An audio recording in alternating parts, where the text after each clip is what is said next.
ഇപ്പോൾ നെടുമങ്ങാട് മജിസ്ട്രേറ്റ് കോടതി ഈ ഒരു തൊണ്ടി മുതൽ കേസിൽ ആന്റണി രാജുവിന് തിരിച്ചടി. ആന്റണി രാജു കുറ്റക്കാരനാണെന്ന് വിധിച്ചിരിക്കുകയാണ്. 409 സർക്കാർ ഉദ്യോഗസ്ഥരുടെ വിശ്വാസവഞ്ചന, 120B ഗൂഢാലോചന, 420 വഞ്ചന, 201 തെളിവ് നശിപ്പിക്കൽ, 193 കള്ളത്തെളിവ് നിർമ്മിക്കൽ, 34 പൊതുവായ ഉദ്ദേശത്തോടെ ഒത്തുചേർന്ന ഗൂഢാലോചന നടത്തുക, 217 പൊതുസേവകന്റെ നിയമലംഘനം, 465 വ്യാജ രേഖ ചമക്കൽ. ഇതൊക്കെയാണ് ഇപ്പോൾ ചുമത്തിയിരിക്കുന്ന വകുപ്പുകൾ. സലാം ബി ഹൈദ്രോസിലേക്ക് കൂടി പോവുകയാണ്. സലാം, ഒന്നാം പ്രതി ജോസ്, രണ്ടാം പ്രതി ആന്റണി രാജു, മുൻ മന്ത്രി, ഇപ്പോഴത്തെ MLA, LDFന്റെ പ്രധാനപ്പെട്ട നേതാവ്, ഈ രണ്ട് പ്രതികളും ഈ കുറ്റങ്ങളിലെല്ലാം ഒരേപോലെ ശിക്ഷയ്ക്ക് അർഹരാണെന്നുള്ളതാണ് ഇപ്പോൾ എന്താണ് കോടതിയിൽ ഇപ്പോൾ സംഭവിച്ചുകൊണ്ടിരിക്കുന്നത്. ഇനിയിപ്പോൾ അറിയേണ്ടത് എന്തായിരിക്കും? 3 വർഷം മുതൽ ജീവപര്യന്തം വരെ ശിക്ഷ വിധിക്കാൻ സാധിക്കുന്ന വകുപ്പുകളാണ് ചുമത്തിയിരിക്കുന്നത്. എന്താണ് ഇനി മുന്നോട്ടുള്ള സാധ്യതകൾ?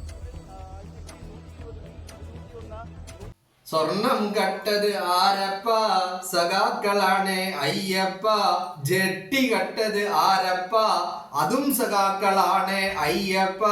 വീണ്ടും പാടാ നമുക്ക്. അങ്ങനെ ജെട്ടി കേസിലെ ആന്റണി രാജു എന്ന് പറയുന്ന പിണറായി മന്ത്രിസഭയിലെ പിണറായിയുടെ രണ്ടാം മന്ത്രിസഭയിലെ മന്ത്രിയായിരുന്ന ആന്റണി രാജു കുറ്റക്കാരൻ ജെട്ടി കട്ട കേസിൽ. എന്താണ് ഈ ജെട്ടി കട്ട കേസ്? ഇത് എന്ന് തുടങ്ങിയതാണ്? വല്ല പിടുത്തോണ്ട് നിങ്ങൾക്ക് ആർക്കെങ്കിലും? ഇത് തുടങ്ങിയത് 1990 36 വർഷമായി കേസ് തുടങ്ങിയിട്ട്. 36 വർഷങ്ങൾക്ക് ഇപ്പുറമാണ് ജെട്ടി കേട്ടത് സഖാവാണെന്ന് കോടതി നിസ്സംശയം പറയുന്നത്. അങ്ങനത്തെ നമ്മുടെ നാട്ടിലെ നിയമവ്യവസ്ഥയില് ശബരിമലയിലെ അയ്യന്റെ പൊന്നുകെട്ടത് സഖാക്കളാണ് എന്ന് കോടതി പറയാൻ ഇനി എത്ര കാലം എടുക്കുമെന്നുള്ളത് നമ്മൾ ഓരോരുത്തരും കണ്ടെത്തേണ്ടതാണ്. മനസ്സിലാക്കണം, നമ്മള് ഓരോരുത്തരും കണ്ടെത്തണം. കാരണം ഈ ജെട്ടി കട്ട കേസില് ആന്റണി രാജു എന്ന് പറയുന്ന എന്നിട്ട് ഇയാള് മുഖ്യമന്ത്രി ജെട്ടി കട്ടയിന് പ്രതിയായി കുറ്റക്കാരൻ ഇപ്പൊ കോടതി കണ്ടെത്തിയിരിക്കുന്ന 1990 തുടങ്ങിയ കേസിൽ പ്രതിയായിട്ടുള്ള ആള് പിണറായിയുടെ മന്ത്രിസഭയിലെ മന്ത്രി. അതിലിപ്പോ വലിയ കാര്യമൊന്നുമില്ല. കാരണം എന്താ, അയ്യന്റെ പൊന്നു കട്ട ആൾക്കാരും അവിടെ മന്ത്രിസ്ഥാനത്തുണ്ട്.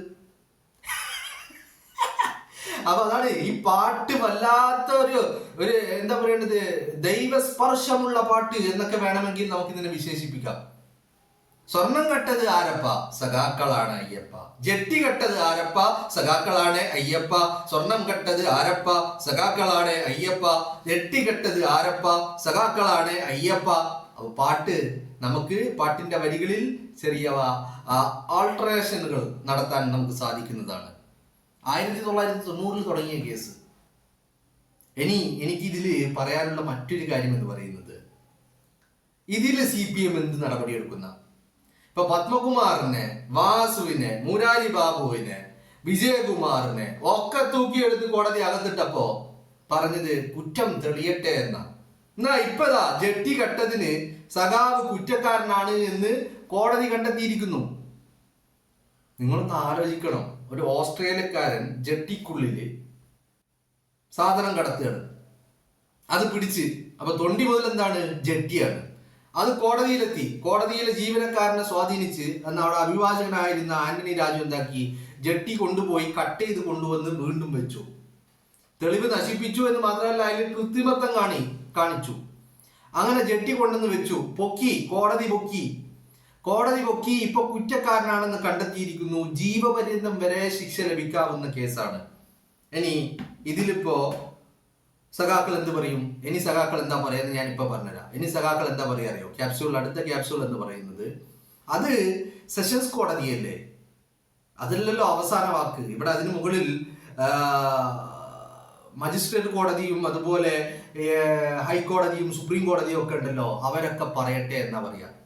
അപ്പോഴേക്കും എന്താവും, ആന്റണി രാജു വടിയാകും. ഇത് കുറ്റക്കാരനാണെന്ന് കണ്ടെത്താൻ 36 വർഷം പിടിച്ച്. ഇനി അങ്ങോട്ട് ഇത് സുപ്രീം കോടതിയിലൊക്കെ പോയി അവിടെ വാദങ്ങളും പ്രതിവാദങ്ങളൊക്കെ നടന്ന് ഇതിന്റെ സുപ്രീം കോടതി, ഇപ്പോ ഹൈക്കോടതി കണ്ടാല് അവർ സുപ്രീം കോടതി പോവാന്ന് പറയും. സുപ്രീം കോടതിയിൽ എത്തിയാൽ പിന്നെ പോകാൻ സ്ഥലമില്ലാത്തതുകൊണ്ട് അവിടെ തീരും. പക്ഷെ അവിടെ എത്തിയത് തീരണമെങ്കിൽ ഇനിയും വീണ്ടും ഒരു 36 വർഷം വേണ്ടി വരും. മനസ്സിലായില്ലേ? ഇപ്പത്തെ ആന്റണി രാജുവിന്റെ പ്രായവും ഇനിയൊരു 36 വർഷം കൂടിയും കൂട്ടിയാല് അത്ര കാലം ആന്റണി രാജു ഉണ്ടാവുമോ എന്നുള്ള കാര്യം സംശയമാണ്. പിന്നെ വേറൊരു കാര്യം കൂടി ഉണ്ട്. ഇപ്പൊ ഈ MLA സ്ഥാനം, ഇപ്പൊ ഇരിക്കുന്ന MLA സ്ഥാനം ഇത് കയ്യിൽ നിന്ന് പോകാൻ ഇനി 4 മാസം കൂടിയേ ബാക്കിയുള്ളൂ. അപ്പോ സഖാക്കൾക്ക് ഇനി ഒരു 4 മാസം പിടിച്ചു നിന്നാൽ മതി. എന്താണെങ്കിലും നമുക്ക് പാടാം. ജെട്ടി കെട്ടത് ആരപ്പ, സഖാക്കളാണ് അയ്യപ്പ. മനസ്സിലായില്ലേ? ഇതാണ് ഒരു ധാർമ്മികത എന്ന് പറയുന്നത്. അയ്യന്റെ പൊന്ന് കെട്ടതാരാ, അത് സഖാക്കള്. ജെട്ടി കെട്ടതാരാ, അത് സഖാക്കള്. കുറ്റക്കാരനാണെന്ന് കണ്ടെത്തിയതാരാ, അത് സഖാക്കളെയാണ് കുറ്റക്കാരനാണെന്ന് കണ്ടെത്തിയിരിക്കുന്നത്. ഇനി ഒരു നടപടി ഉണ്ടാവില്ല, എല്ലാവരും ഇങ്ങനെ ചേർത്ത് പിടിക്കും. കാരണം എന്താ, ഈ നടപടി എടുക്കേണ്ട ആളുകള് ഇതേപോലെ പല കേസുകളിലെയും പ്രതികളാണ്.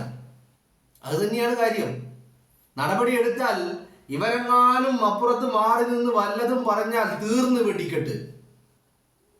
പിന്നെ നടപടി എടുക്കാൻ പാർട്ടിയെ ഉണ്ടാവില്ല. പാർട്ടി ഉണ്ടായിട്ട് വേണ്ട നടപടി എടുക്കാൻ. അപ്പോ പത്മകുമാറിനെതിരെ നടപടി എടുക്കാത്തതിന്റെ കാരണം എന്താണ്? ഭയമാണ്.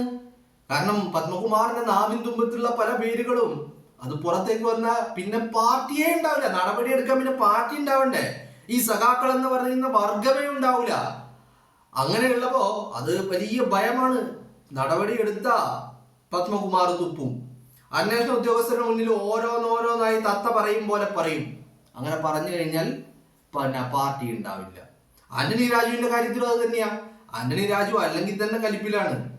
മന്ത്രിസ്ഥാനത്ത് നിന്ന് പുറത്താക്കിയതിന്റെ കലിപ്പിലാണ് ആന്റണി രാജു ഉള്ളത്. എന്നിട്ട് ഗണേഷ് കുമാറിനെ അവിടെ മന്ത്രിയാക്കിയതിന്റെ കലിപ്പും എല്ലാം ഇങ്ങനെ ഒതുക്കി പിടിച്ച് നിൽക്കുകയാണ്. അതിനിടയിൽ ഇനിയിപ്പോ എന്തായാലും MLA സ്ഥാനം പോവും. MLA സ്ഥാനം ഇപ്പൊ റദ്ദാക്കും. കാരണം കുറ്റക്കാരനാണെന്ന് കണ്ടെത്തി അത് സ്പീക്കർ ചെയ്യേണ്ടി വരും. അപ്പോ MLA സ്ഥാനം പോകും. പക്ഷെ പാർട്ടിയിൽ നിന്നെങ്ങാനും പുറത്താക്കിയാല് ആന്റണി രാജു പലതും വിളിച്ചു പറയും. പിന്നെ ആന്റണി രാജു അത് പറഞ്ഞു കഴിഞ്ഞിട്ട് പിന്നെ പാർട്ടി ഉണ്ടോ, നടപടി എന്താന്ന് നമുക്ക് ചോദിക്കാൻ സാവകാശം ഉണ്ടാവില്ല. കാരണം പിന്നെ പാർട്ടി ഉണ്ടാവില്ല. നടപടി എടുക്കണമെങ്കിൽ അവിടെ ഈ പറയുന്ന നടപടി എടുക്കുന്ന ആളുകളുടെ പേരുകളാണ് പിന്നെ ഇവർക്കൊക്കെ പറയാനുള്ളത്. മനസ്സിലായില്ലേ? പിന്നെ പാർട്ടിയെ ഉണ്ടാവില്ല. അതാണ് അവസ്ഥ എന്ന് പറയുന്നത്. അപ്പോ ജെട്ടി കെട്ടതും സഖാക്കള്, അയ്യന്റെ പൊന്നു കെട്ടതും സഖാക്കള്. എങ്ങനെ? ജെട്ടി കെട്ടതും സഖാക്കള്, അയ്യന്റെ പൊന്നു കെട്ടതും സഖാക്കള്. ഉളുപ്പുണ്ടാ? ഇച്ചിരി ഉളുപ്പ് എന്തല്ല? നിങ്ങളൊന്ന് ആലോചിച്ച് നോക്ക്. RSSകാരന്റെ കാല് നക്കിയത് സഖാക്കള്, ജെട്ടി കെട്ടത് സഖാക്കള്, വെള്ളാപ്പള്ളി നടേശൻ എന്ന് പറയുന്ന വർഗീയ വിശുജന്തുവിനെ കൊണ്ടു നടക്കുന്നത് സഖാക്കള്, അയ്യന്റെ പൊന്നു കെട്ടത് സഖാക്കള്. അങ്ങനെ എല്ലാം സഖാക്കള് സഖാക്കള് സഖാക്കള് സഖാക്കള്. കേരളം മൊത്തം സഖാക്കൾ മയം. ജയിലുകളിൽ മൊത്തം ഒരു സർവം മായ എന്നൊക്കെ പറയും പോലെ സഖാക്കൾ മയം ജയിലുകളിലൊക്കെ നിറയെ. കാരണം സഖാക്കൾ ഇങ്ങനെ വരിയായി പോയിക്കൊണ്ടിരിക്കുകയല്ലേ അകത്തേക്ക്. ഇപ്പൊ ജെട്ടി കെട്ട കേസിലും സഖാവ് കുറ്റക്കാരനെന്ന് കോടതി കണ്ടെത്തുക. പിടുക്കാവിറക്കും ഗോവിന്ദന്റെ നടപടിയെടുക്കാൻ. പിടുക്കാവിറക്കും. കാരണം എന്താ? നടപടി എടുത്ത പിന്നെ ആന്റണി രാജു കലിപ്പിലാണെന്ന് ഗോവിന്ദന് അറിയാം.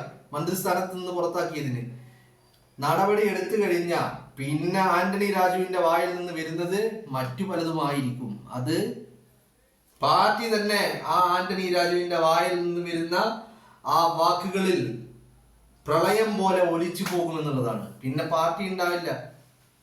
ഇതിപ്പോ ആന്റണി രാജു മാത്രം വാ തുറന്നാലുള്ള പ്രശ്നമല്ല. പത്മകുമാർ വാ തുറന്നാലും ഇത് തന്നെയാ പ്രശ്നം. ബാസു വാ തുറന്നാലും ഇത് തന്നെയാ പ്രശ്നം.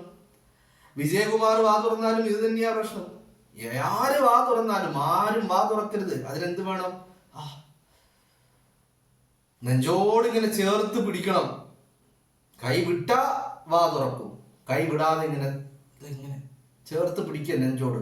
അതിൽ ഒരു കൈ ഇങ്ങനെ വെച്ചിട്ടാണുള്ളത്. ഒരു കൈ നെഞ്ചത്തും ഒരു കൈ വായലും. കൈ വിടാൻ പറ്റാത്ത അവസ്ഥയിലാണ് സഖാക്കൾ ഉള്ളത്. പക്ഷേ കേരളം പാടിക്കൊണ്ടേയിരിക്കും, പൊന്നുകെട്ടത് ആരപ്പ, സഖാക്കളാണ് അയ്യപ്പ. ജെട്ടി കെട്ടത് ആരപ്പ, സഖാക്കളാണ് അയ്യപ്പ എന്ന് കേരളം ആവേശത്തോടെ ഉറക്കെ ഇനിയും ഉറക്കെ വിളിച്ചു പറഞ്ഞുകൊണ്ടേയിരിക്കും എന്നുള്ളതാണ്.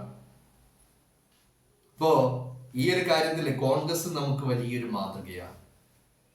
രാഹുൽ മാങ്കൂട്ടത്തിനെതിരെ ആരോപണങ്ങൾ വന്നത്, ആ ആരോപണങ്ങളുടെ ഒരു ഡീറ്റെയിലിങ്ങിലേക്കൊന്നും ഞാൻ പോകുന്നില്ല. പക്ഷെ കോൺഗ്രസ് എടുത്തൊരു നടപടിയുണ്ട്. ആരോപണങ്ങൾ വന്നു, കോടതി എന്ത് പറയുന്നുവെന്നോ മേൽക്കോടതി എന്ത് പറയുന്നുവെന്നോ അപ്പീലിന് പോയിട്ട് സുപ്രീം കോടതി എന്ത് പറയുന്നൊന്നും കേൾക്കാൻ നിന്നില്ല. അതിനു മുമ്പേ പരാതി ഒഫീഷ്യലി ഒരു പരാതി ഡ്രാഫ്റ്റ് ചെയ്ത് വന്നപ്പോഴന്നെ കോൺഗ്രസ് നടപടിയെടുത്തു പാർട്ടിക്ക് പുറത്ത്. അത് ചെയ്യാൻ സഖാക്കൾക്ക് കുണ്ടിയിൽ തീട്ടമുണ്ടോ എന്നുള്ളതാണ് ചോദ്യം. അത് നിങ്ങൾക്ക് ചെയ്യാനുള്ള ആ നട്ടല് നിങ്ങൾക്കില്ല എന്നുള്ളത് നിങ്ങൾ തെളിയിച്ചതാണ്. ഇനി വീണ്ടും വീണ്ടും ചോദിക്കേണ്ട കാര്യമില്ല. പക്ഷെ അപ്പോഴൊക്കെ നിങ്ങൾ പറഞ്ഞ ഒരു കാര്യമുണ്ട്, ന്യായീകരണം, ഒരു ക്യാപ്സ്യൂൾ, കോടതി കണ്ടെത്തട്ടെ എന്ന്. ഇപ്പൊ കോടതി കണ്ടെത്തി, ഇനിയിപ്പോ എന്താ പറയാനുള്ളത്? ഇനി നിങ്ങൾ പറയുന്നത് ഹൈക്കോടതി പറയട്ടെ എന്നോ അല്ലെങ്കിൽ സുപ്രീം കോടതി പറയട്ടെ എന്നാണോ? ആയിക്കോട്ടെ, കുഴപ്പമില്ല. എന്താണെങ്കിലും ഇവിടെ അതൊരു വിഷയമുള്ള കേസല്ല. നിങ്ങൾ ഇങ്ങനെ തന്നെ പോയിക്കൊണ്ടിരിക്കണം. കോൺഗ്രസിന് 2026 തെരഞ്ഞെടുപ്പില് UDF ഒരു ഈസി വാക്ക് ഓവർ എന്നുള്ള രീതിയിലേക്ക് കാര്യങ്ങൾ കൊണ്ടുചെന്ന് ഒരു ഈസി വാക്ക് ഓവർ എന്നുള്ള ഘട്ടത്തിലേക്ക് കൊണ്ടുചെന്നെത്തിക്കണം എന്ന് മാത്രമേ സഖാക്കളോട് പറയാനുള്ളൂ. അത് നിങ്ങൾ ചെയ്യുന്നുണ്ട്. ഇപ്പോൾ നിങ്ങൾ ചെയ്യുന്നില്ല എന്നല്ല, നിങ്ങൾ അത് വളരെ കാര്യക്ഷമമായിട്ട് ചെയ്യുന്നുണ്ട്. വെള്ളാപ്പള്ളിയെ ഇനിയും മാറോട് ചേർക്കണം. ആന്റണി രാജുവിനെതിരെ ഒരു നടപടിയും ഉണ്ടാവരുത്. പത്മകുമാറിനെയും തലയിൽ കയറ്റി വെക്കണം. അങ്ങനെ നിങ്ങൾ ചെയ്യുന്ന പ്രവർത്തികളൊക്കെ തുടരണം. ചെയ്യുന്നില്ല എന്ന് പറയുന്നില്ല, അത് കണ്ടിന്യൂ ചെയ്യണം. കീപ് ഗോയിങ് എന്ന് മാത്രമേ പറയാനുള്ളൂ.